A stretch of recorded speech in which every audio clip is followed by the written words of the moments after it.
গাছের মধ্যে একটি কালো জাদুকর রয়েছে। ছোট্ট মেয়েটি বুঝে যায় এর মধ্যে একটি খারাপ লোক আছে। নিজের মায়ের পরোয়া না করে মেয়েটি দৌড়িয়ে চলে যায় এবং খারাপ লোকটিকে দেখতে একটা লাথি মেরে দেয়। মেয়েটির মা সেখানে এসে বলে এখানে ভয়ঙ্কর কিছু হতে চলেছে, তাই সবাই বাইরে চলে যায়। সব থেকে আশ্চর্যকর বিষয় হচ্ছে মেয়েটির কাছে অলৌকিক জাদু শক্তি ছিল। মেয়েটি খুব সহজেই বাসটিকে নিয়ে নেটওয়ার্কের বাইরে ফেলে দেয়।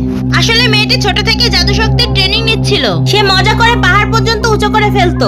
জাদুগুরু ভাবছিল মেয়েটি খুবই দুষ্টু, তার জন্য ওকে পৃথিবীতে পাঠিয়ে দেওয়া দরকার। এরপর মেয়েটিকে বলে তোমার মা কোথায় আছে, তোমাকেই খুঁজে বের করতে হবে। এরপর মেয়েটি কিছু বুঝে ওঠার আগে জাদুকর ওকে পৃথিবীতে পাঠিয়ে দেয়। কিন্তু মেয়েটির মা কোথায় আছে মেয়েটি এখনো জানে না।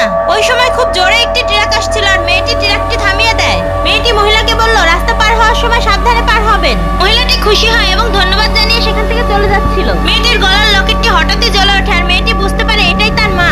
মহিলাটি ভাবে বাচ্চা মেয়েটি কোথাও ভুল করছে আর তখনই বাচ্চা মেয়েটি তার গলার লকেটটি দেখায়। যখনই সে লকেটটি দেখে ইমোশনাল হয়ে বাচ্চা মেয়েটিকে জড়িয়ে ধরে। নিজের মনের মমতাকে পূরণ করার জন্য বাচ্চা মেয়েটিকে বাড়ি নিয়ে যায়। মেয়েটা তার জাদু শক্তি দিয়ে দেখতে পায় পুরো বাড়িতে কালো জাদু করা আর কালো ধোঁয়া বের হচ্ছিল। এরপর মেয়েটি তার মাকে বলে এর জন্যই তোমাদের ধীরে ধীরে কিসমত খারাপ হয়ে যাচ্ছে। মেয়েটি তখন ভবিষ্যৎবাণী করে বলে এভাবেই চলতে থাকলে 3 সালের মধ্যে তোমরা কাঙ্গাল হয়ে যাবে। মা আর দাদাজি খুব চিন্তায় পড়ে যায়। মেয়েটি তখন দেখতে পায় পাথরটি থেকে কালো জাদু বের হচ্ছে। ঘর থেকে তখনই একটি কাজের লোক আসে আর মেয়েটি বুঝে যায় এটাই সেই খারাপ লোক। সেটি বুঝতে পারে লোকটির মতলব খারাপ, কিন্তু মেয়েটি এদিক ধ্যান না দিয়ে তার দাদাজিকে বলে এই পাথরটি এখান থেকে সরাতে হবে।